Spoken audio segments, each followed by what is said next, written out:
د امریکا پخوانۍ لومړی میرمن سناتوره او د بهرنیو چارو پخوانۍ وزیرې هیلري کلنتن چې پرون په نیویارک کې د ملګرو ملتونو په مقر کې د افغانستان د سولې په بهیر کې د ښځو د ونډې په اړه رابلل شوې غونډې ته خبرې کولې، وویل چې افغان میرمنې ریښتینې ویره لري چې د تیرو 2 لسیزو لاسته راوړنې یې د داسې یوې سولې لپاره له لاسه ووځي چې ښایي دوام ونه کړي.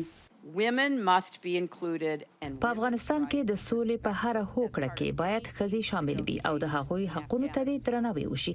د اداري فساد په وړاندې د مبارزې، اقتصادي ودې او د هرې هوکړې د دوام لپاره ښځې مهمې دي. که ښځې څنډې ته شي، د پایداره سولې لیدلوري به له منځه لاړ شي. که ټولنې سره وویشل شي او ښځې منځوي شي، ډېر احتمال لري چې ترهګر ځان ته پناه ځایونه پیدا کړي. میرمن کلنتن د امریکا او طالبانو ترمنځ د سولې د هوکړې د بریا په اړه هم شک څرګند کړ. که د یو هیواد نیمایي وګړي یعنی ښځې څنډې ته پرېږدي، د یوې هوکړې ساتل ستونزمن کیږي. په ملګرو ملتونو کې د افغانستان دایمي استازي عادل راز د غونډې په پرانیستي وینا کې ټینګار وکړ چې افغاني ښځې د نړیوالې ټولنې ملاتړ ته اړتیا لري. موږ خپل ملګري او متحدین لرو چې خبرو اترو ته لاره هواره کړې ده.